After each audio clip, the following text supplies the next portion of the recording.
So my topic is hijabophobia.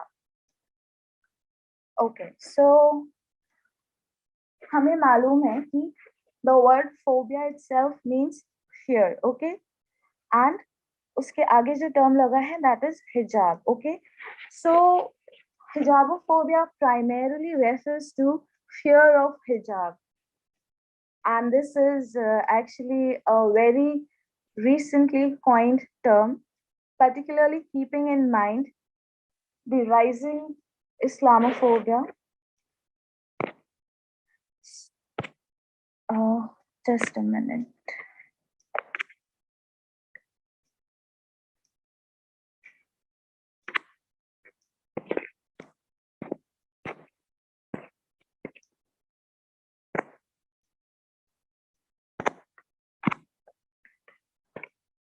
So I'm going to conduct my presentation in this manner.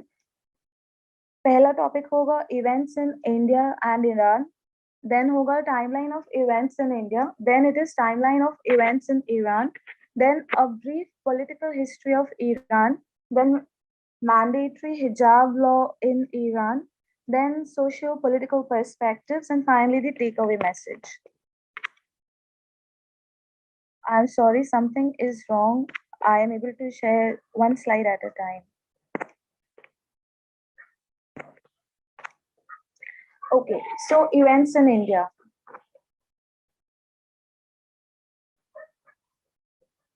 तो India में जो हिजाब protest start हुए थे, ओके, किसने शुरू किया था?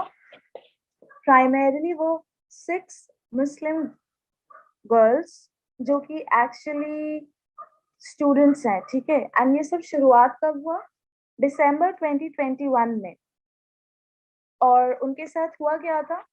उनका डिमांड था कि वो हिजाब पहन के अपने क्लासेस अटेंड करना चाहती हैं, बट उन्हें अलाउ नहीं किया जा रहा था।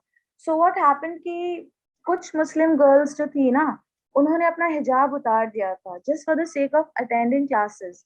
लेकिन ये 6 गर्ल्स जो थी वो अपने डिमांड पे अड़ी रही एंड दे सेड कि नहीं, हम क्लासेस करेंगे और अपने हिजाब के साथ करेंगे। एंड ये सारा इवेंट कहाँ पर हुआ? It happened in a government free university college Udupi Karnataka में, ठीक है। This was about India. I'm just giving you a brief idea about the scene. Now, events in Iran.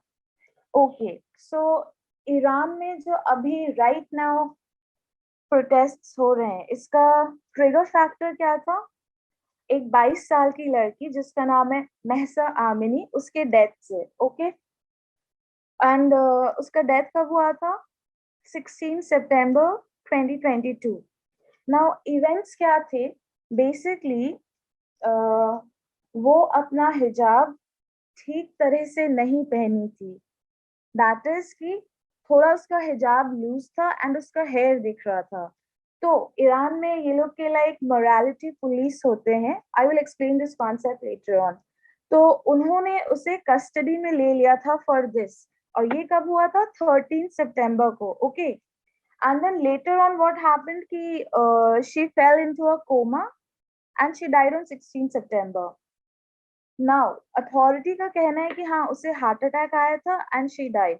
लेकिन उसके पेरेंट्स को जो एकदम ब्रीफली उसकी डेड बॉडी दिखाई गई, तो उन्होंने देखा था कि लाइक उसके फेस पे बहुत सारे इंजरी मार्क्स थे। और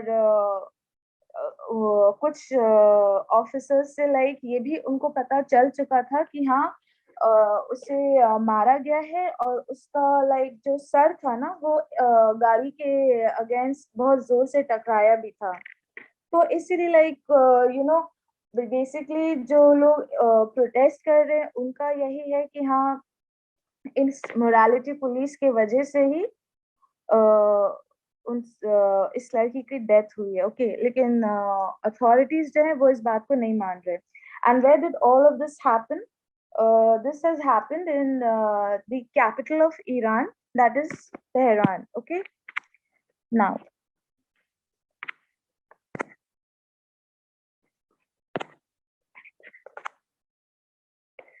Now the timeline of events in India. So basically India में क्या था कि जैसे मैंने कहा ये सब दिसंबर 2021 से स्टार्ट हुआ है। उन लड़कियों को क्लास से बाहर कर दिया गया था और उनके अटेंडेंस जो है वो कंसिडर नहीं किया जा रहा था। हालांकि ये लोग जिस क्लास से बाहर बैठकर जितना लाइक वो लोग सुन सकते थे, जितना वो लोग नोट्स ले सकते थे, वो लोग ले रहे थे, लेकिन उनका अटेंडेंस कंसिडर नहीं किया गया था। और फिर क्या हुआ नाउ जनवरी, ओके। तो 1 जनवरी को इट सो हैपेंड कि कॉलेज अथॉरिटी ने ऑफिशियली ये जो 6 स्टूडेंट्स थे जिन्होंने प्रोटेस्ट किया उनको सस्पेंड कर दिया गया, ठीक है। उसके बाद फिर क्या हुआ, as per social media reports we all know कि किस तरह ये 6 लड़कियों ने प्रोटेस्ट किया एंड देन ये लोग को कुछ ऑर्गेनाइजेशंस आए और उनकी मदद किए। एंड क्योंकि सोशल मीडिया बहुत ज्यादा हेल्प किया था इनके इशू को लाइमलाइट में लाने के लिए, तो बाय देन क्या हुआ था कि it became a wide spread event and then उसकी वजह से ये जो ट्रैक्शन मिला जिसमें सोशल मीडिया का एक बहुत बड़ा हाथ था, उसकी वजह से फिर क्या हुआ कि 26 जनवरी को जो कर्नाटका गवर्नमेंट है, ओके, उन्होंने एक एक्सपर्ट कमिटी सेटअप किया to find a solution to this issue, ठीक है। उसके बाद फिर क्या हुआ कि नेक्स्ट है 31 जैन। ये जो 6 स्टूडेंट्स है उनमें से जो एक स्टूडेंट है, she filed a petition Karnataka high court में चैलेंजिंग द बैन जो कि कॉलेज डेवलपमेंट कमिटी ने उन लोगों पे लगाया था कि आप हिजाब पहन के क्लासेस नहीं कर सकते, ओके। देन फरवरी में इम्पोर्टेंट इवेंट्स क्या हुए कि 5 फरवरी को Karnataka government issued N order under the Karnataka education act 1983। और इसमें उन्होंने क्या कहा कि सारे स्टेट रन एजुकेशनल इंस्टीट्यूशंस के लिए यूनिफॉर्म प्रिस्क्राइब किया गया है और they also banned students from wearing hijab inside the classroom, okay। now 2 दिन बाद that is 7 फरवरी को ये ऑर्डर जो है it was challenged in the Karnataka high court, ठीक है। और प्रोटेस्ट इतना ज्यादा बढ़ गए थे कि फाइनली जो कर्नाटका के सीएम है उन्होंने 3 दिन के लिए सारे स्कूल्स और कॉलेजेस को बंद करवा दिया। उसके बाद फिर 10 फरवरी को कर्नाटका हाईकोर्ट ने एक इंटरिम ऑर्डर पास किया था और इसके बाद फिर स्कूल्स और कॉलेजेस रीओपन हुए। और ये जो इंटरिम ऑर्डर पास हुआ था इसका बहुत मिसयूज हुआ था। And as per social media reports we know कि किस तरह गर्ल्स को कॉलेज कैंपस में एंटर नहीं करने दिया गया विथ हिजाब। फिर जिन लड़कियों को एंटर करना था उन्हें बोला गया कि आपको उतारना होगा। सोशल मीडिया पे हमने ये भी देखा कि कैसे मुस्लिम टीचर्स को भी वो लोग कैंपस में एंटर होने से पहले पूरा उनका अबाया एंड स्कार्फ उतरवा रहे थे एंड देन उनको एंटर करना हो रहा था। All of this happened. So अभी कर्नाटका हाई कोर्ट में केस चल रहा था एंड देन 25 को फिर क्या हुआ, फाइनली हियरिंग्स जो है वो कंक्लूड हो गया, ठीक है। नाउ 15 मार्च को उनका वो आया था, that is their Karnataka high court का वर्डिक्ट। और उन्होंने क्या कहा कि हिजाब is not an essential religious practice, okay. दूसरा क्या कहा कि it did not violate the students' right to freedom of speech and expression। तो अब क्या हुआ कि क्योंकि कर्नाटका हाई कोर्ट ने बैन को नहीं हटाया तो फॉरन बहुत सारे पेटिशंस फाइल किए गए सुप्रीम कोर्ट में challenging this Karnataka high court's judgement, okay. Now then what happened कि like as we all know this is India, 5 months के लिए ये पूरा सिचुएशन ड्रैग किया एंड एक्चुअली जो पेटिशनर्स थे वो लोग तारीख मांग रहे थे, उन्हें तारीख नहीं दी जा रही थी। फाइनली अगस्त में लास्ट वीक ऑफ अगस्त में ये 2 जज का बेंच बना एंड हियरिंग शुरू हुई. ओके, नाउ 5 सितंबर देन हियरिंग स्टार्ट हुई थी अगस्त के last week, so that's 29. Okay, now सितंबर में फिर क्या हुआ कि 5 सितंबर से द हियरिंग स्टार्टेड एंड 21 सितंबर को हियरिंग कंक्लूड हुआ. ओके, नाउ ये जो पूरा like supreme court of India में जो कोर्ट केस लड़ा गया एंड इतने सारे पेटिशनर्स थे और उनके जो लॉयर्स लड़ रहे थे, प्राइमरीली उसमें जो आर्ग्यूमेंट्स कवर हुए थे, it had to do with right to equality and non-discrimination. It had to do with right to liberty and dignity, right to education, right to religion. Primarily in मुद्दों पर ही arguments रखे गए थे. और दूसरा ये भी कहा गया था कि क्योंकि कर्नाटका हाई कोर्ट ने अपने वर्डिक्ट में कहा था कि हिजाब is not an essential religious practice. Okay, तो यहाँ पर जो हमारे जो हाँ मतलब जो ऑपोजिशन थे, जो लाइक अगेंस्ट लग रहे थे, उनका कहना था कि ये जो स्कोप है ईआरपी टेस्ट का, इसको डिसाइड करने के लिए इस केस को रेफर करना होगा एक 5 जज कॉन्स्टिट्यूशनल बेंच के लिए. Okay, so these were the 2 main things कि आर्ग्यूमेंट्स किस किस बेसिस पे लड़े गए एंड उनका लाइक वो क्या था रिकमेंडेशन. नाउ उसके बाद फाइनली 13 अक्टूबर को जजमेंट आया and as we all know कि it was a split verdict. We have justice Hemant Gupta जिन्होंने अगेन हिजाब बैन को अपहोल्ड किया एंड दूसरे थे हमारे पास जस्टिस सुधांशु धूलिया जिन्होंने कहा कि हिजाब बैन अनकॉन्स्टिट्यूशनल है. So now as we know कि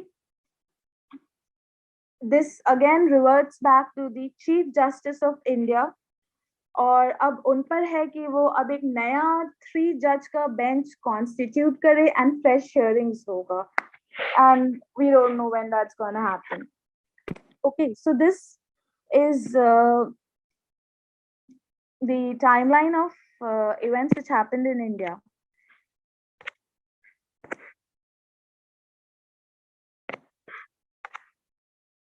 Now the timeline of events which happened in Iran. Okay, so basically as I said, September के महीने से शुरू हुआ है.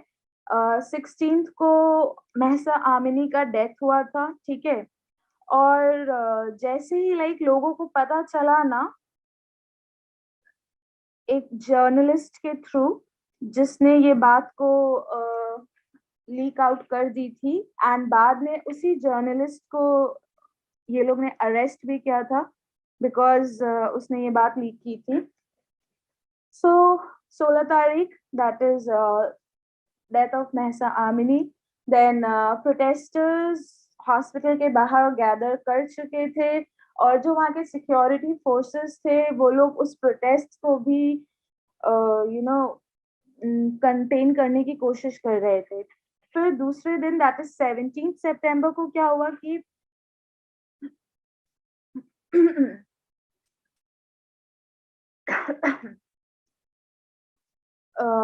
उसका फ्यूनरल हुआ था. ओके, एंड उसके फ्यूनरल में भी बहुत सारे प्रोटेस्टर्स आए थे और वहां भी लाइक स्लोगन्स रेज किए गए थे like death to the dictator. And वहीं पर कुछ औरतों ने अपना हिजाब हटा दिया था as a mark of protest. Okay, and then उनके जो सुप्रीम लीडर हैं, okay, that is Ayatollah Khamenei, उनके जो पोस्टर्स थे उसको वो लोग फाड़े थे. So this was what all which happened उसके फ्यूनरल के जगह पर ही. देन बाय 19 सितंबर क्या था, all the mobile internet service जो है सेंट्रल तेहरान में कट ऑफ कर दिया गया था और हर तरह से प्रोटेस्ट को रोकने की कोशिश की जा रही थी. एंड देन बाय 21 सितंबर क्या हुआ कि उन लोगों ने पूरा इंटरनेट शट डाउन कर दिया और दो ही mainstream social media apps allowed है ईरान में, दैट इज व्हाट्सएप और इंस्टाग्राम। तो ये दोनों को रिस्ट्रिक्ट कर दिया गया। एंड अब क्या हुआ, क्योंकि सोशल मीडिया के थ्रू प्रोटेस्ट पूरा आ चुका था मेन स्ट्रीम मीडिया में, तो अब क्या था कि लाइक सॉलिडारिटी के पॉइंट ऑफ व्यू से जो बाहर की कंट्रीज है like US and UK and Canada and Turkey, वहां भी क्या हुआ कि अब प्रोटेस्टर्स गैदर करने लगे। देन फिर क्या हुआ कि the protests were going on and on and on, और इनके स्लोगन्स वही थे, death to the dictator and shame on us, इस तरह करके। ठीक है, यहाँ पे एक इंटरेस्टिंग बात क्या है कि जो प्रो गवर्नमेंट पीपल थे ना, उन लोगों ने भी प्रोटेस्ट ऑर्गेनाइज किया। ठीक है, एंड उन लोगों का क्या था, they are trying to shift the entire blame on foreign countries like America and Israel. ठीक है, तो उनके स्लोगन्स वो लोग अपने प्रोटेस्ट में जो रेस करते थे, that was death to America, death to Israel, इस तरह करके। ठीक है, तो अब जो मतलब सीन है वहां पे, एक है प्रो गवर्नमेंट प्रोटेस्ट जो हो रहे हैं और एक है एंटी गवर्नमेंट प्रोटेस्ट। नाउ फिर एक इम्पॉर्टेंट इवेंट और था कि बाय 25th ऑफ सितंबर एक इंटरनेशनल हैकर्स का ग्रुप है जो एनोनिमस है। वो लोग ईरान के जो सुप्रीम ऑडिट कोर्ट का डेटाबेस है उसमें हैक करके उसके सारे जो मेंबर्स थे, उनका पर्सनल इंफॉर्मेशन, उनका फोन नंबर्स, सब कुछ रिलीज कर दिया। और उन लोगों ने स्टेटमेंट भी दिया था कि the Iranian parliament supports the dictator when it should support the people. So we are releasing the personal information of all lawmakers. So this is what happened. Now, 30th is a very important day because it so happened कि जाहिदान एक province है वहां पे। Now Friday का दिन था, वहां पे सिविलियंस फ्राइडे के जुमा के नमाज के लिए गैदर हुए थे। ठीक है, and all of a sudden जो ईरानियन पुलिस है ना, it started firing on these civilians, और इस पूरे इवेंट में अराउंड 40 पीपल की डेथ हुई है and many more were injured very badly. और इस इवेंट को ब्लडी फ्राइडे कहते हैं। And one more important thing कि ये जो मतलब यहाँ फ्राइडे प्रेयर था। ठीक है, और सारे सिविलियंस प्रेयर के बाद प्रोटेस्ट करने वाले थे किस बात के लिए, क्योंकि उन लोगों को पता चला था कि एक पुलिस चीफ है जो एक 15 साल की लड़की का रेप किया है। So they were going to protest against that, but उनका प्रोटेस्ट ऑब्वियसली फ्रूटफुल नहीं हुआ and the police fired on them and it resulted in many casualties. Now the month of October, okay.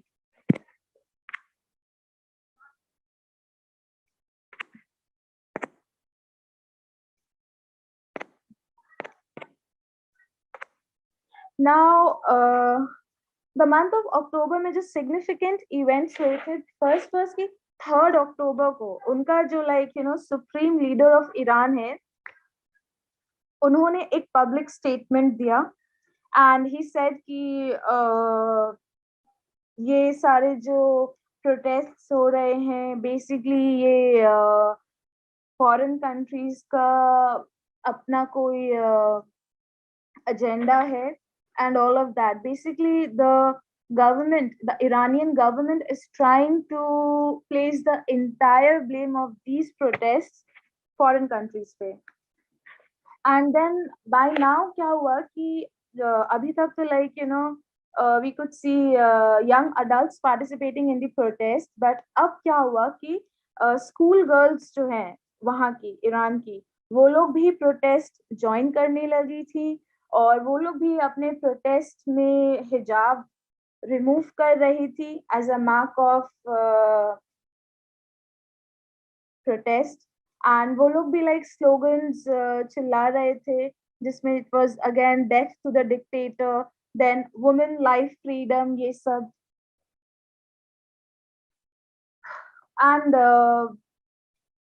okay, so and again the protests, they were going on and on and on, and 12th October को something happened.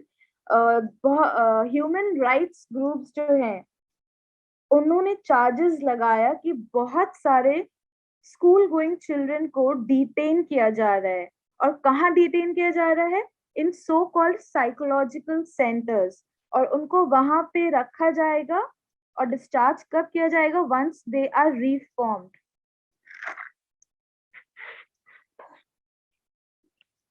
Then 14th अक्टूबर को एक और important event हुआ था. As I said कि like you know अब Iran में two groups of people are protesting. एक है प्रो गवर्नमेंट और एक है anti government.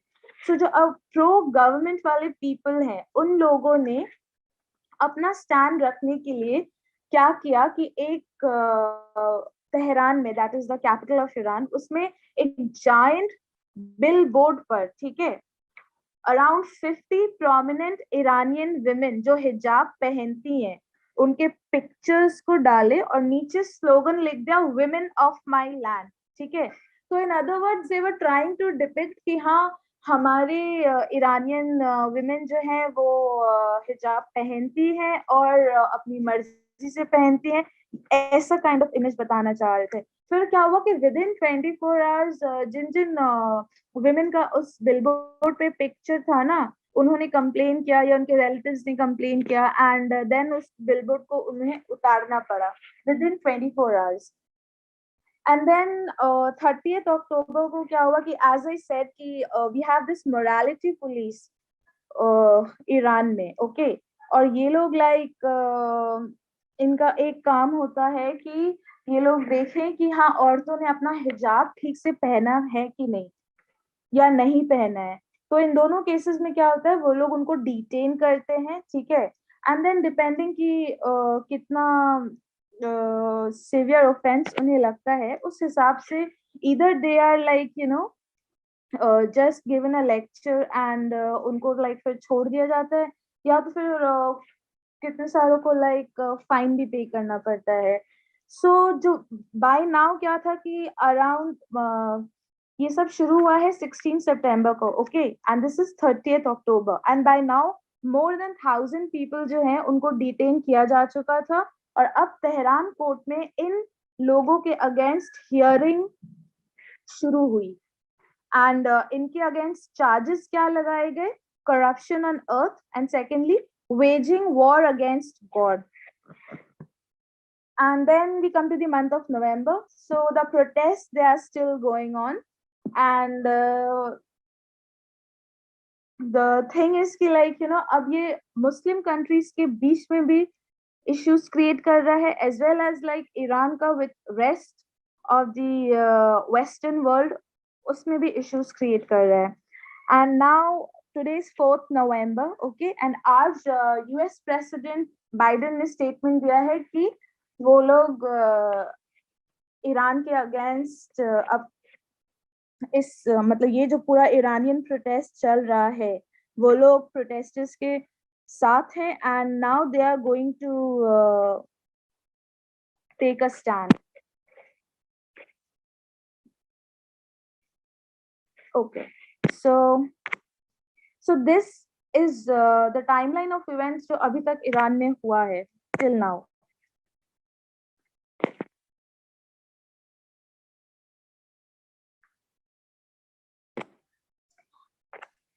Now I want to give a brief outline about the political history of Iran.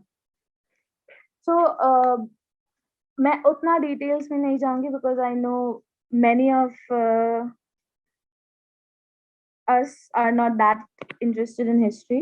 So basically है क्या कि 1925 से 1979 तक वहां पे पहलवी रेन था. ओके, पहला क्या था? वी हैड रेजा शाह पहलवी, ठीक है, और उन्होंने रूल किया था from 1925 to 1941 and he is known as the founder of modern Iran, क्योंकि उन्होंने ईरान में बहुत सारे चेंजेस लाए थे, और be it in the field of education, उनका इकोनॉमी, उनका ऑयल सेक्टर, उनके विमेन को इन्वॉल्व करना पब्लिक सेक्टर में, and then he also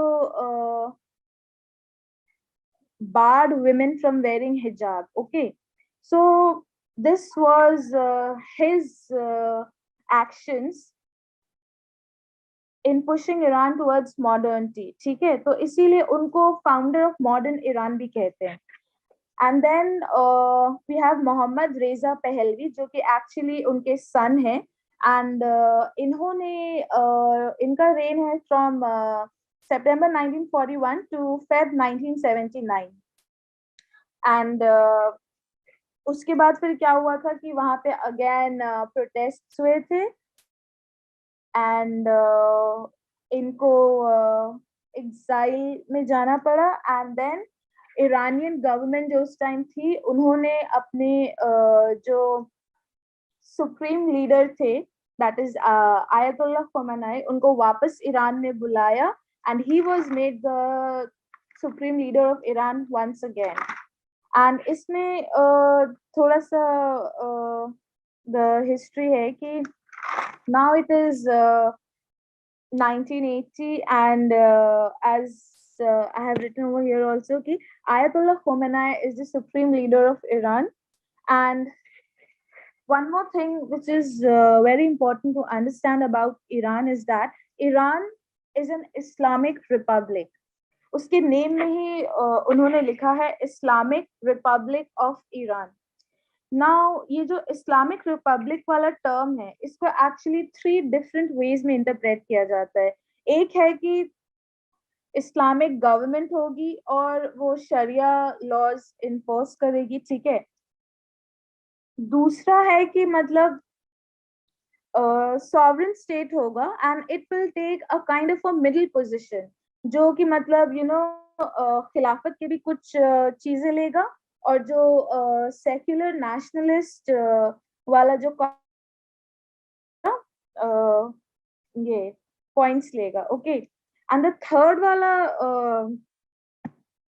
type is कि ना वो इस्लामिक है ना वो सेक्युलर रिपब्लिक है. Basically just as a symbol of cultural identity ये वर्ड रखा गया उन कंट्रीज के नेम में, ठीक है. So the point is we have certain states, ठीक है, जहाँ पे इस्लाम उनका स्टेट रिलीजन है, and they are also ruled by Islamic laws, लेकिन उनके कंट्री के नेम में ऑफिशियली आप इस्लाम वर्ड जो है वो नहीं देखेंगे, ठीक है. For example you have Iraq, Yemen, Maldives, ये सब. लेकिन कुछ और मुस्लिम कंट्रीज ऐसे हैं जो स्ट्रिक्टली शरिया लॉ को फॉलो करते हैं, और प्लस उनका लाइक यू नो ये थिंग था कि वो लोग को रिपब्लिक वर्ड जो है नहीं डालना था सिर्फ, क्योंकि उससे लाइक यू नो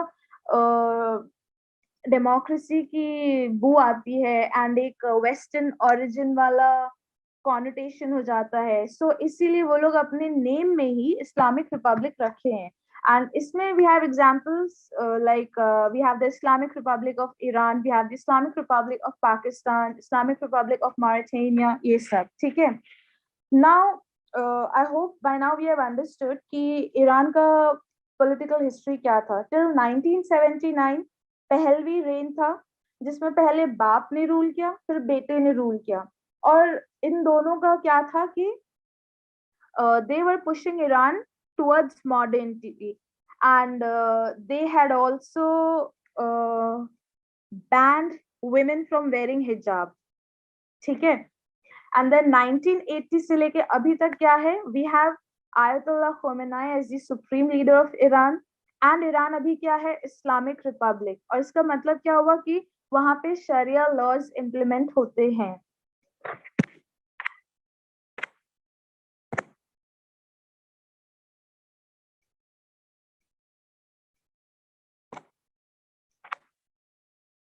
नाउ ये मैंडेटरी हिजाब लॉ का क्या थिंग है as far as Iran is concern?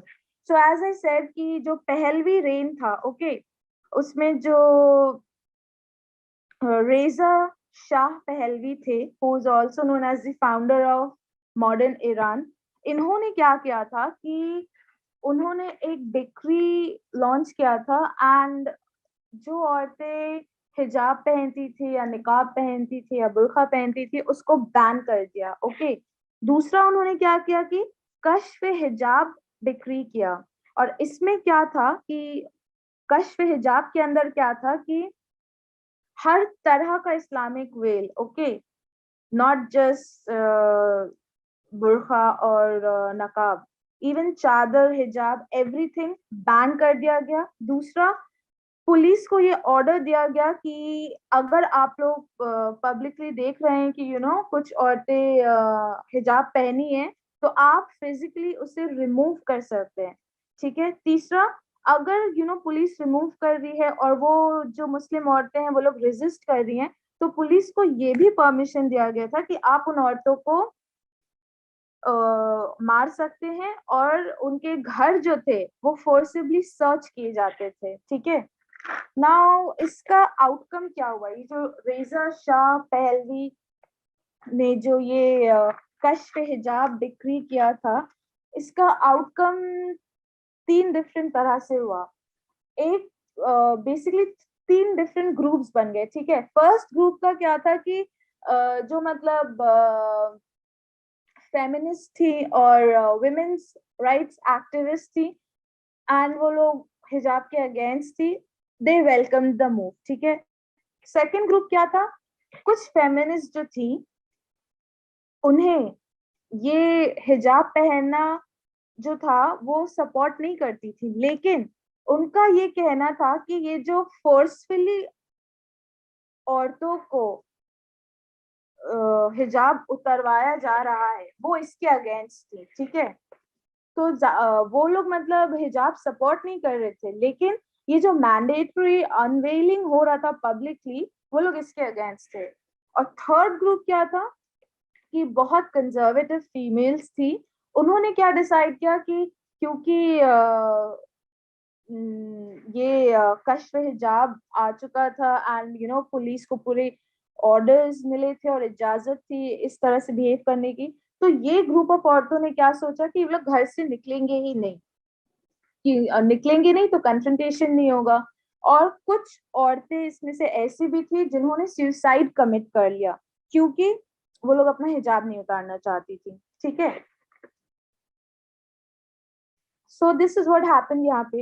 And then Mohammad Reza Pahlavi, who is the son of Reza Shah Pahlavi, इसके टाइम भी यही था कि मतलब हिजाब बैंड था पहनना, लेकिन अगर औरतें पहनती थी तो उसको अब ऑफेंस का करार नहीं दिया जा रहा था, लेकिन it was considered to be a sign of backwardness even then.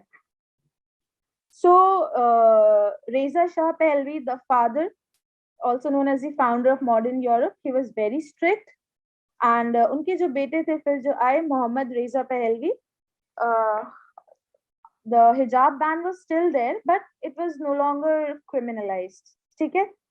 Now, the third, अब क्या था कि after this Pahlavi reign, as I said, कि we have Ayatollah Khomeini coming back. So ये जैसे ही वापस आए ना ईरान में, एंड इनको सुप्रीम लीडर ऑफ ईरान मान लिया गया था, तो इन्होंने अनाउंस किया कि अब सारी औरतें जो हैं उनको इस्लामिक ड्रेस कोड फॉलो करना है, ठीक है। तो इमीडिएटली क्या हुआ कि मैसिव प्रोटेस्ट पूरे ईरान में शुरू हो गया, और पर्टिकुलरली लाइक उन्होंने आज उन्होंने ये स्टेटमेंट दिया था, तो नेक्स्ट डे से ही ये प्रोटेस्ट शुरू हो गए थे, और 1 वीक तक ये प्रोटेस्ट चलते रहे। उसके बाद फिर क्या हुआ कि उस उनके जो प्रेस टीम थी और उनके जो एड्स थे, उन्होंने लाइक डैमेज कंट्रोल किया और उन्होंने लाइक क्लैरिफाई किया पब्लिकली कि नहीं नहीं हिजाब इन्फोर्स नहीं किया जाएगा। वो बस उनका एक रिकमेंडेशन था कि लाइक मुस्लिम औरतों को इस्लामिक ड्रेस कोड पहनना चाहिए, ठीक है। This happened. अब क्या हुआ कि क्योंकि ये जो 1 वीक का इंटेंस प्रोटेस्ट हुआ था, ठीक है, तो इससे उन लोगों को समझ में आ गया था कि अगर ये लोग फॉरेन फॉरेन एनफोर्स करेंगे तो बहुत प्रोटेस्ट होगा, बैकलैश होगा, विमेन एक्सेप्ट नहीं करेंगे and all of that. So what they decided to do, वो लोग स्टेप वाइज गए, ठीक है। Now 1979 I said na, Mr. Ayatollah Khamenei was made the leader। एक ही साल के अंदर क्या हुआ कि हिजाब को गवर्नमेंट ऑफिसेज में और पब्लिक प्लेसेस में मैंडेटरी कर दिया गया, ठीक है। देन बाय 1983 क्या हुआ कि हिजाब को सारी औरतों पे मैंडेटरी कर दिया गया, इवन जो नॉन मुस्लिम्स थी और जो नॉन सिटीजन्स थी ईरान की, ठीक है। और अब क्या हुआ कि ये बाय 2005, ठीक है, जो मोरालिटी पुलिस है वो इट वाज फॉर्म्ड। नाउ ये जो मोरालिटी पुलिस है ईरान के, इनको गाइडेंस पेट्रोल भी कहते हैं, ठीक है। ये लोग क्या थे, ये लोग एक्चुअली इस्लामिक रिलीजियस पुलिस थे। और 2005 में ये चीज बनाई गई थी। और ये क्यों बनाई गई थी, उन लोगों को अरेस्ट करने के लिए जो इस्लामिक ड्रेस कोड को वायोलेट करते हैं। और इस पूरे मोरालिटी पुलिस का हेड कौन है, ये जो मोरालिटी पुलिस जितना भी वर्क करती है, ठीक है, they directly report to the supreme leader, that is Ayatollah Khomeini. Now इस मोरालिटी पुलिस का जब से इंस्टीट्यूशन हुआ था, दैट्स 2005, उसके बाद से लाइक कुछ नोटेबल इवेंट्स हैं। दैट इज 2013 में, ओके, ईरानियन मदर डे के दिन उन सारी औरतों को जो लाइक हिजाब या चादर पहनती हैं उनको रिवॉर्ड किया गया था, ठीक है। देन 2014 में क्या हुआ था कि a very interesting thing happened कि over a period of 3 months, ठीक है, around 2,20,000 women they were detained, okay. और उनको पुलिस स्टेशन लेके गए और उनसे स्टेटमेंट साइन करवाए जिसमें वो लोग प्रॉमिस की कि हाँ वो लोग हिजाब पहनेंगी, ठीक है। देन अराउंड 19,000 women जो है उनको नोटिस दिया गया कि आप हेयर कवर करें, ठीक है। और अराउंड 9,000 women जो है उनको डिटेन किया गया, ओके। देन 2015 में क्या हुआ कि अराउंड मतलब over a period of 8 months around 40,000 women जो तेहरान में ड्राइव करती थी और उनके अपने व्हीकल्स से, उनको डिटेन किया गया और उनके व्हीकल्स को फॉर अ वीक दे वर इम्पाउंडेड, ठीक है, बिकॉज वो औरतें हिजाब नहीं पहनी हुई थी या ठीक से नहीं पहनी हुई थी। नाउ ये जो गाइडेंस पेट्रोल या मोरालिटी पुलिस है, इसका काम क्या है ईरान में। बेसिकली ये क्या है ना कि वो लोग एक मतलब उनकी अपनी वैन होती है, ठीक है। उस वैन में उनका मेल क्रू होता है, प्लस उनके पास फीमेल क्रू भी होती है जो हिजाब पहनी हुई होती है। और ये क्या होता है कि लाइक पब्लिक प्लेसेस पे खड़े होते हैं और ये लोग लाइक पेट्रोलिंग कर रहे होते हैं।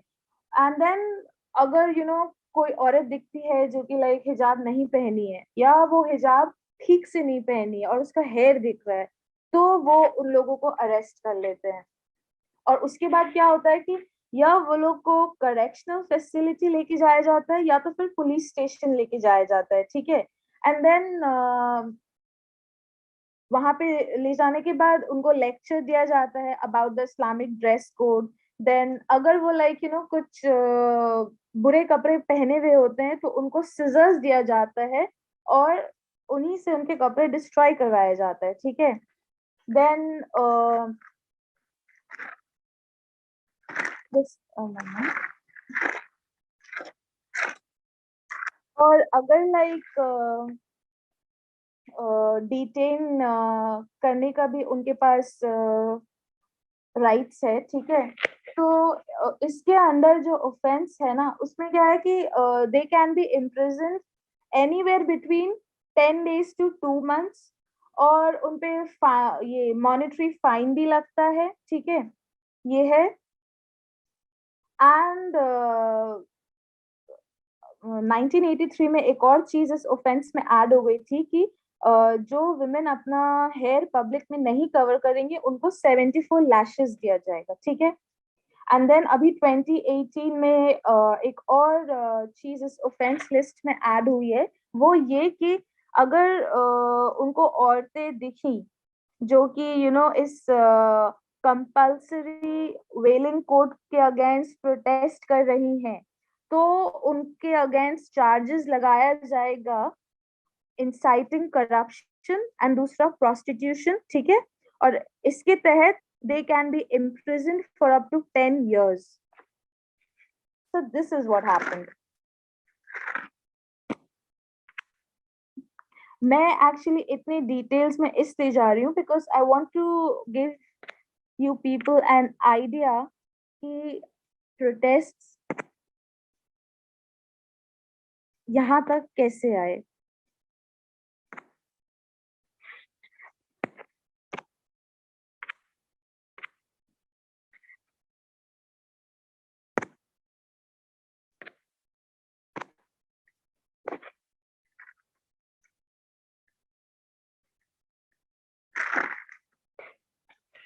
कि मैं सोशल मीडिया पे एक्टिव हूँ एंड मैं बहुत सारे लोगों के क्वेश्चंस देखी हूँ जहाँ पे लाइक लोग ये क्वेश्चन कर रहे हैं कि ईरान में औरतें हिजाब के खिलाफ क्यों प्रोटेस्ट कर रही हैं। दूसरा ये कि औरतें हिजाब को जला रही क्यों हैं। और तीसरा ये कि मतलब अब क्या है कि जो वेस्टर्न एलिमेंट्स हैं वो लोग भी इसका फायदा उठा रहे हैं एंड ऑफ कोर्स बहुत पॉलिटिक्स चल रही है, no doubt about that.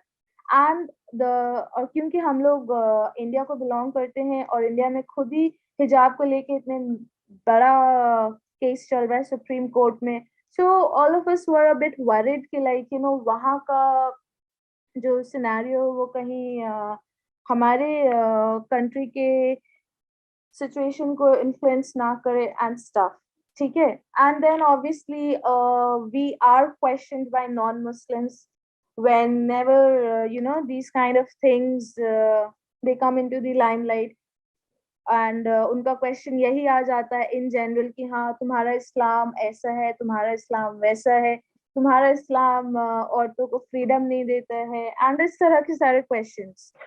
So now I want to give you all few perspectives कि इस तरह के जो सारे क्वेश्चंस आपको आ रहे हैं आपके फैमिली मेंबर्स से, आपके फ्रेंड्स से, या आपके प्रोफेशनल फील्ड में, then how you can deal with it. Now मैंने पर्सपेक्टिव्स को एक्चुअली दो कैटेगरी में डिवाइड किया है। एक है जनरल, एक है your perspective as a Muslim, ठीक है।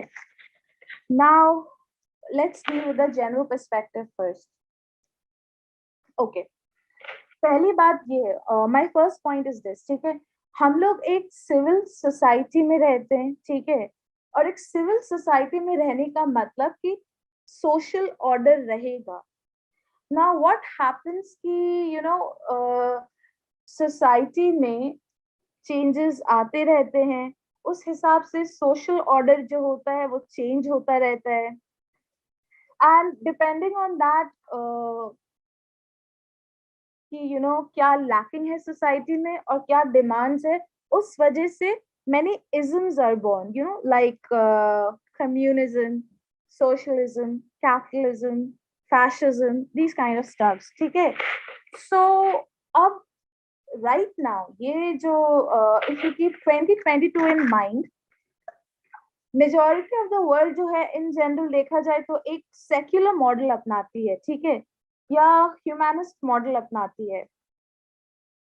एंड इनका मतलब क्या होता है कि they want to separate religion from politics. This is the thing. और इसके कंपैरिजन में अगर हम लोग इस्लामिक पॉलिटिकल थ्योरी देखें, तो यहाँ पे क्या होता है कि हमारा जो शरिया है वो लॉस प्रिस्क्राइब करता है, और ये लॉस क्या होते हैं, they govern our day to day life. ठीक है। हमारा में क्या है कि हमारे रिलीजन और हमारा डे टू डे लाइफ एकदम लाइक क्लोजली रिलेटेड है। लेकिन प्रॉब्लम क्या है कि इट्स जस्ट दैट कि जो हमारा जो इस्लामिक पॉलिटिकल सिस्टम था, the actual one, that is खिलाफा राशिदून, उसके बाद क्या हुआ कि हमारा सिस्टम डिस्ट्रॉय हो गया। ठीक है। So we need to understand कि हम एक सिविल सोसाइटी में रहते हैं, एंड सिविल सोसाइटी में रहने का मतलब है कि you have to follow a specific social order. लेकिन यहाँ पे डिफरेंस क्या आ जाता है कि द वेस्टर्न सिस्टम क्या है, they want to separate religion from politics, और इस्लामिक पॉलिटिकल कॉन्सेप्ट क्या है कि रिलीजन और पॉलिटिक्स या रिलीजन एंड सोशल लाइफ सब इंटरमिंगल्ड है। ठीक है। Now the second point, my second point is this कि दो डिफरेंट सिस्टम्स को जो कि एब्सोल्युटली डिफरेंट है और एब्सोल्युटली अनरिलेटेड है, उसको कंपेयर करना is stupidity. It's not going to lead you anywhere. It's like अगर आप कंपटीशन रख रहे हैं एक फिश और एक बर्ड के बीच में, तो फिश के ट्रेट्स या आप उसके क्या बोलते हैं, प्लस पॉइंट्स बोलिए, क्या होगा कि they are it can swim in water, right. Fish को आप लैंड फिश को आप लैंड पे नहीं ला सकते। और बर्ड का क्या है, बर्ड इट फ्लाइज ऑब्वियसली, और वो वाटर में नहीं रह सकती लाइक अ फिश। तो यहाँ पे क्या है कि लाइक मतलब एक बहुत ही फ्यूटाइल कंपटीशन है, जिसके पैरामीटर्स जो हैं वो बिल्कुल डिफरेंट हैं। आप इनको कंपेयर कर रहे हैं, and it's not going to lead you anywhere. दूसरी बात क्या है कि लाइक जो वेस्टर्न पॉलिटिकल सिस्टम है, ओके, और जो इस्लामिक पॉलिटिकल सिस्टम है, दोनों के गोल्स अलग है। जब गोल्स अलग होते हैं तो क्या होता है, आपके जो एम्स है, आपका जो ऑब्जेक्टिव्स है, और आपके जो मेथड्स हैं, सब वैरी करेंगे, right. So western political system is primarily, उसका गोल क्या होता है, इट्स रिलेटेड टू दिस दुनिया only. It's related to prosperity in all aspects of life, लेकिन limited to this दुनिया only, fine। एंड हमारा इस्लामिक पॉलिटिकल सिस्टम क्या होता है कि हमारा एंड गोल क्या है, इट्स आखिरा, राइट। तो हमारे जो एम्स, हमारे जो ऑब्जेक्टिव्स, हमारे जो मेथड्स होंगे वो अकॉर्डिंगली होंगे। नाउ इसमें एक और बात ये आती है कि जितना भी कोई गवर्नमेंट कहता है कि लाइक वो न्यूट्रल है और वो स्टैंड नहीं लेता है and all of those stuffs, उसके बावजूद आई थिंक कि कोई भी गवर्नमेंट सारे एस्पेक्ट्स में न्यूट्रल स्टैंड नहीं ले सकता। फॉर एग्जाम्पल अभी लाइक जो हमने पैंडेमिक विटनेस किया, राइट, तो it was a new virus and that meant a new vaccine, and because ये वैक्सीन टेस्टेड नहीं था और ह्यूमन ट्रायल्स के लिए टाइम नहीं था, and people were like having mixed opinions कि हाँ वैक्सीन लेना चाहिए नहीं लेना चाहिए, उसके साइड इफेक्ट्स होंगे, एंड बहुत सारे लाइक इस तरह के डाउट्स लोगों को थे। लेकिन all over the world governments ने क्या किया, उन्होंने स्टैंड लिया और कोविड वैक्सीन मैंडेट्स बनाए, right. So this is what I am trying to tell कि हर एस्पेक्ट में गवर्नमेंट न्यूट्रल स्टैंड नहीं ले सकता। तो ये जो वेस्टर्न पॉलिटिकल सिस्टम है ना, वो लोग हमेशा देख के boasting about their neutrality and about them being liberal and them being accommodating, them being secular, okay, ये हमेशा पॉसिबल नहीं है। दूसरा, आप अभी अगर आप लोगों ने लाइक न्यूज देखा हो तो रिसेंटली यूएस में नए अबॉर्शन मैंडेट्स पास हुए हैं, राइट? एंड अगेन यहाँ पे क्या है कि of course US comes western world में very advanced, very modern, and still उसके जो अबॉर्शन मैंडेट्स निकले हैं, अगेन इसमें क्या है कि there are many people who are protesting against this, right? So अब क्या है कि उनका यहाँ पे अगर देखा जाए कि उनके गवर्नमेंट का जो वर्जन है मोरालिटी का, you have people protesting against that also. So the same thing happens in the Islamic world also.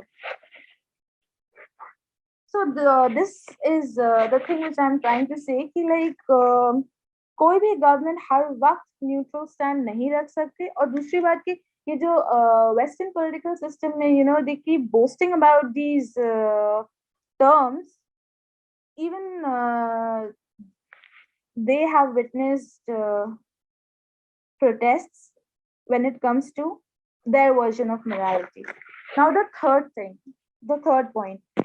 point is कि like फ्रीडम ऑफ चॉइस, ये टर्म इतना ज्यादा यूज हो चुका है, इतना like it's overrated actually, I feel. यहाँ पे क्या है कि लाइक आई डोंट अंडरस्टैंड कि western society when it comes to freedom of choice, वो लोग इतने हिपोक्रिट्स कैसे हो जाते हैं? Like their women, they have the choice to wear immodest clothes, but Muslim women, they can't choose to wear modest clothes. Their women, they can reveal their bodies as much as they like, but Muslim women, they cannot choose not to reveal their bodies. तो ये सारे जो concepts होते हैं ना, choice, freedom, agency, ये सारी narratives, I don't know कहाँ चले जाते when it comes to Muslim women. So this is the hypocrisy of the Western society. Now the third thing.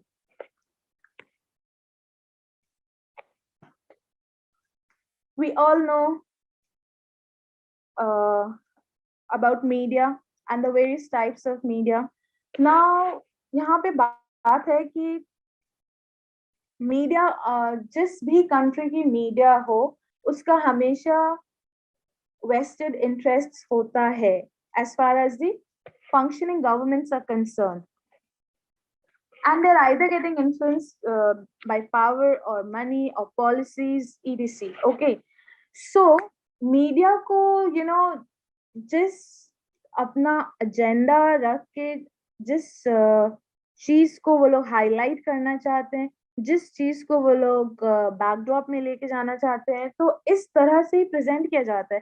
For example like अभी हम देखें कि ये जो रशिया यूक्रेन कॉन्फ्लिक्ट हुआ है, ठीक है, तो इसको इंटरनेशनल मीडिया, इंटरनेशनल कम्युनिटी ने कितना कितना कितना इस पे डिस्कस हुआ है, और मीटिंग्स हुए हैं, और इसके वजह से बहुत सारे ग्लोबल पॉलिसीज में चेंजेस आ रहे हैं, ठीक है।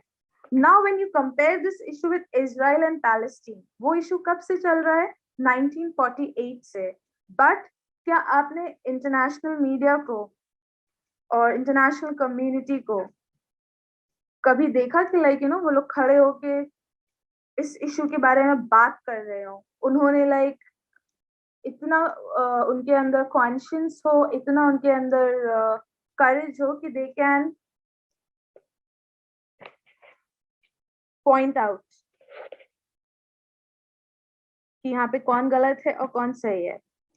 I don't think so.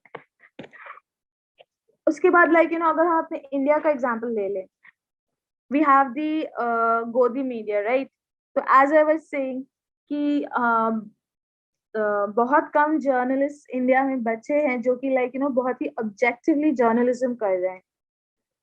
और गोदी मीडिया जो है, ये टर्म उनको दे दिया गया है। क्यों? क्योंकि ये लोग हमेशा प्रो गवर्नमेंट रहते हैं, और प्रो गवर्नमेंट आपके सारे नैरेटिव्स को ट्विस्ट कर दिया जाता है। तो नॉर्मल चीज भी हो रही है, लेकिन उनके हिसाब से वो लोग अपने एजेंडास को फुलफिल करने के लिए वो लोग उसको उस तरह दिखाते हैं। So I just want to say this कि लाइक मीडिया जिस तरह चीजों को पोर्ट्रे करता है, तो do not take it at face value. Do not just jump on the bandwagon of narratives जो ये मीडिया ने रखा हुआ है, ठीक है। बिकॉज एज आई सेड कि जिस भी कंट्री की मीडिया हो, सबका अपना कुछ ना कुछ वेस्टेड इंटरेस्ट होता है। So rather than just being spoon fed कि हाँ मीडिया में ये आया, मीडिया में वो आया, and all of these stuff, you have to be politically aware yourself. You have to learn how to read between the lines. You have to think rationally, actually. So general perspectives mein I have these 4 things to say. Now, as a Muslim, हमारा perspective क्या होना चाहिए? यहाँ पे I have 4 things to say. Now, number 1 है कि ये एक बात मैं क्लियर कट यहाँ पे बोल दूं कि किसी भी इस्लामिक लैंड में शरिया रूल्स जो होते हैं, ठीक है, I mean an Islamic land will have Sharia rules, ठीक है, but at no point is it allowed to resort to beating, torture, violence, manhandling as a means of punishment. आप punishment के नाम पर ये सारे dehumanizing actions नहीं कर सकते. So keep this in mind. The second thing is कि ये जो ईरान में प्रोटेस्ट हो रहे हैं, ठीक है, ये प्रोटेस्ट आपके इस्लाम के अगेंस्ट नहीं हो रहे, ये ईरानियन रिजीम के अगेंस्ट है, उनका जो अथॉरिटेटिव या डिक्टेटोरियल रिजीम है उसके अगेंस्ट है.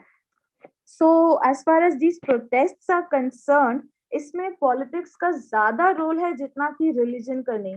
लेकिन द ओनली अनफॉर्चुनेट थिंग क्या है कि hijab has become a symbol of their protest. And my third point is कि ये एक I don't know कितने लोगों के लिए FYI होगा, but I want to say कि majority of the Muslim countries जो है, they do not have rules to enforce the hijab, excepting 1 or 2 countries out there, ठीक है.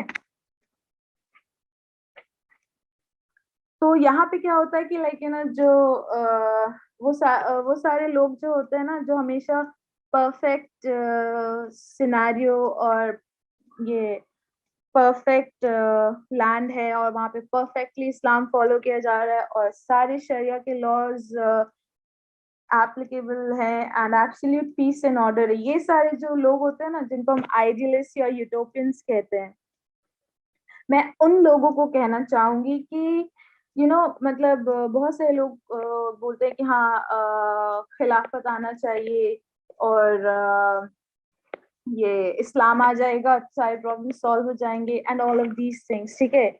मेरे कहने का एक पॉइंट ये है कि अगर आप लोगों को याद हो कि जब इस्लाम आया था, ठीक है, तो स्टेप वाइज आया था, ठीक है. पहले उन तमाम लोगों का ईमान को मजबूत किया गया था. उसके बाद क्या था कि उन लोगों को चॉइस दी गई थी.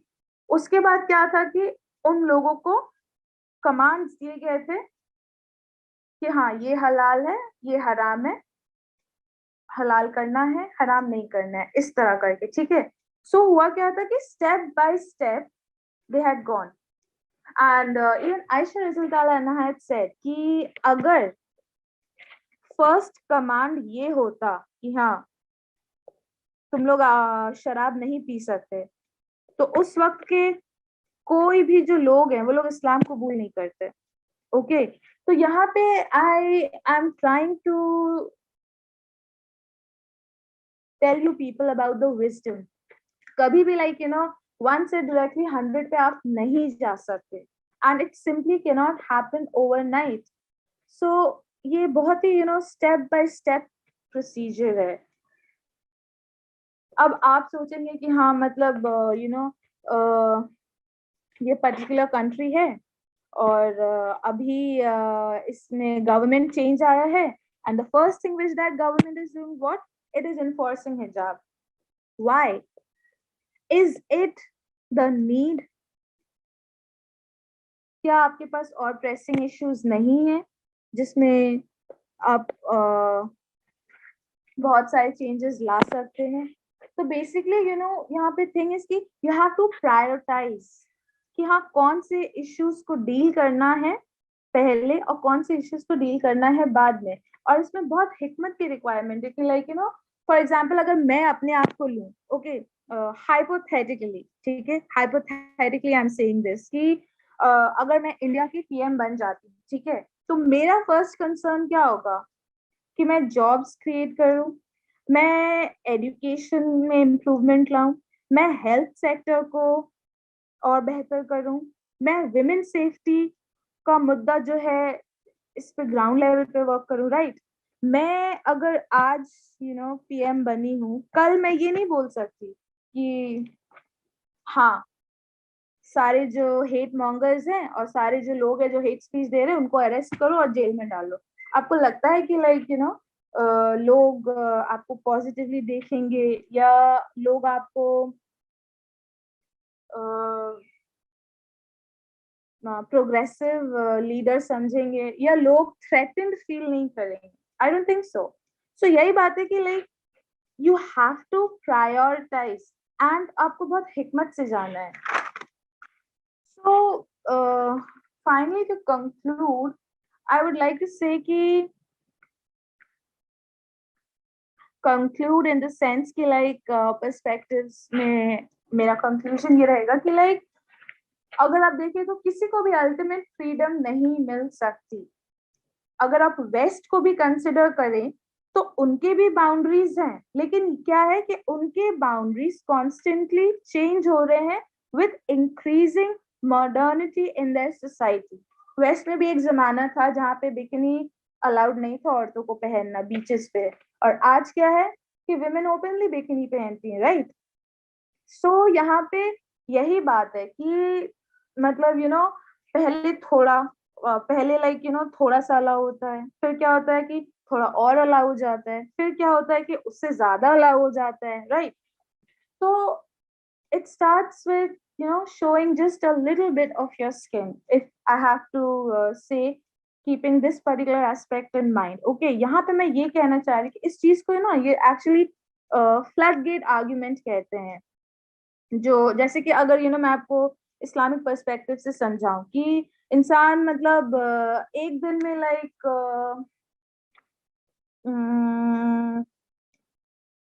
मतलब अपने वर्शिप की जो एक्टिविटीज है ना वो नहीं छोड़ता है। पहले क्या होता है कि इंसान लेजी होता है तो पहले नफिल छोड़ देता है, फिर थोड़ा और लेजी होता है तो सुन्नत छोड़ देता है, फिर थोड़ा और लेजी होता है तो फर्ज छोड़ देता है, ठीक है। It doesn't happens in one day, step by step होता है। So this is what the floodgate argument is about. Okay, तो यहीं पे क्या डिफरेंस आ जाता है कि वेस्ट में क्या है, उनके स्टैंडर्ड्स जो है वो डे बाय डे चेंज हो रहे हैं उनके सोसाइटी के चेंजेस के हिसाब से और इंक्रीजिंग मॉडर्निटी के हिसाब से। और इस्लाम में क्या है कि जो स्टैंडर्ड्स बन चुके हैं वही हैं और वो हर जमाने के लिए एप्लीकेबल है। इसलिए मतलब आपको किसी भी जमाने में मुस्लिम्स के लाइक जो पूरा लाइक उनका रवैया है, उनका लाइफस्टाइल है, उनका प्रेजेंटेशन, उसमें आपको चेंजेस नहीं दिखेंगे, ठीक है। Now the second thing is कि लाइक आई वुड से कि we need to pick our battles wisely. बहुत सारे कंट्रोवर्शियल टॉपिक्स हैं, एंड पर्टिकुलरली जब से ये सोशल मीडिया आया है, तो you have anythings going out over there. But the point is कि आप हर चीज में इन्वॉल्व नहीं हो सकते। You have to choose your battles wisely, you have to limit your self. कि हाँ मतलब यहाँ पे अगर मैं कुछ कर सकती हूँ और मेरे करने से कुछ चेंजेस आएंगे, तो हाँ मैं यहाँ पे करूँ। लेकिन जहां पे आपको लगता है कि लाइक आपका कोई फार रीचिंग इफेक्ट्स नहीं है, या आपके कहने से करने से कुछ भी नहीं हो रहा है, तो वहां पे लाइक इंसान को अपनी एनर्जी वेस्ट नहीं करनी चाहिए। So that's what I would say कि like we need to pick our battles wisely. We have a lot of controversies going on out there, and we cannot be a part of each and every controversy. And the third thing which I would like to say is we have to be politically aware. As Muslims living in 2022, we have to be politically aware. Young girls, young adults, and even the women out there, ये मेरा आप लोग से like suggestion है कि be up to date with what's happening, keep tabs, be politically aware. Now, the next slide is my last slide, and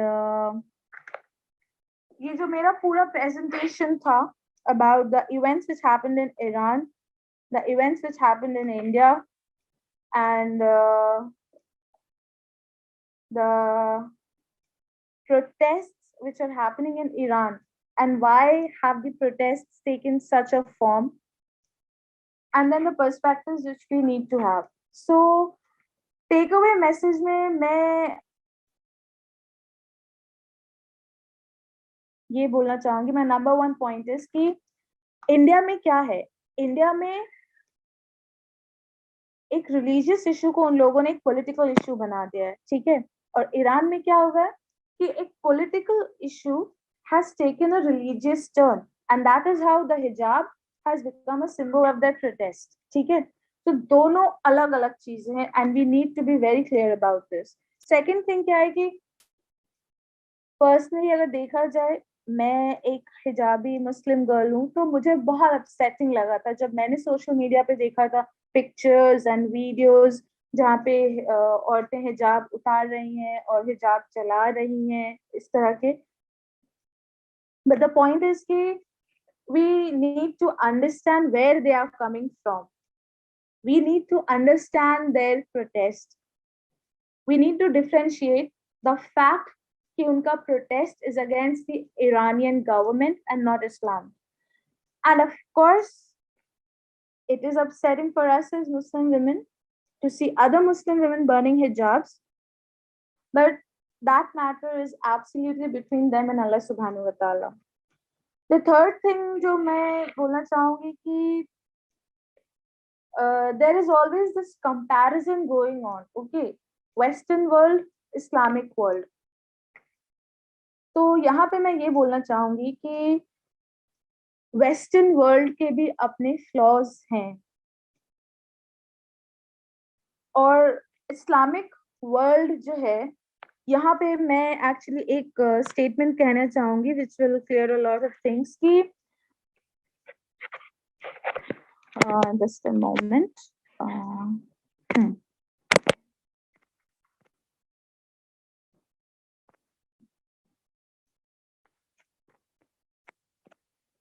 we need to keep this in mind, this statement जो मैं अब बोलने जा रही हूँ कि all the so-called Islamic countries, they are essentially Muslim countries, but all Muslim countries are not Islamic countries.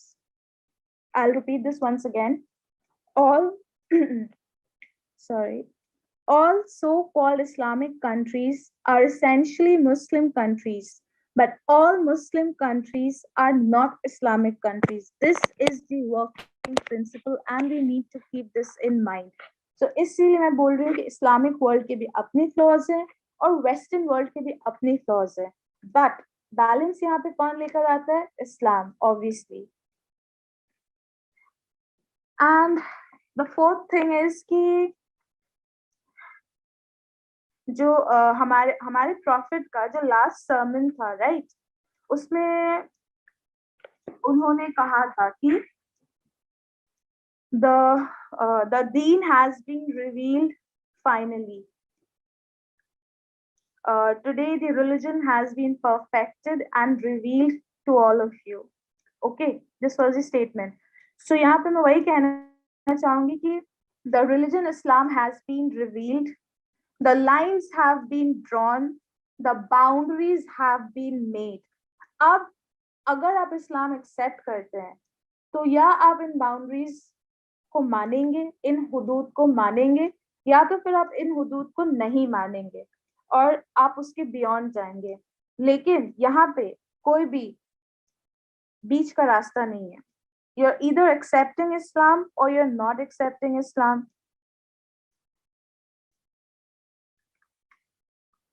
You are either becoming a practicing Muslim or you are deviating. इसके बीच का कोई रास्ता नहीं है. And the last thing which I would like to say कि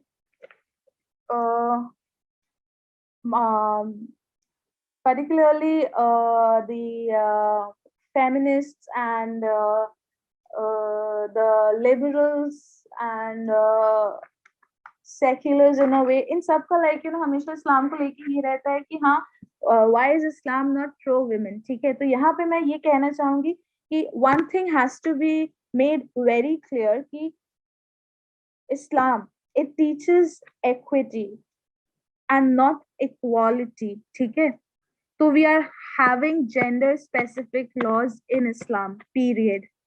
इसके beyond आप कोई आर्ग्यूमेंट नहीं कर सकते. अगर आपने इस्लाम कबूल कर लिया है तो फिर आपको इस्लाम का जो स्पिरिट है वो समझ में आना चाहिए. आपके जो क्रिएटर है अल्लाह सुब्हानहू व तआला, उन्होंने आपको क्रिएट किया है और जैसा कि क्रिएटर ने क्रिएट किया है तो उन्होंने डिफरेंसेस रखा है और इस बात को एक्सेप्ट करना है. So the bottom line is that Islam teaches about equity and not equality. Hence, we have certain gender-specific laws. And this is my message to all the radicals out there. And my message to all the idealists or utopians out there is that you cannot go directly from 1 to 100. As I said, number one thing is prioritization and number two is hikmah. So this is my takeaway message. And with this, I end my presentation. Jazakumullah khair.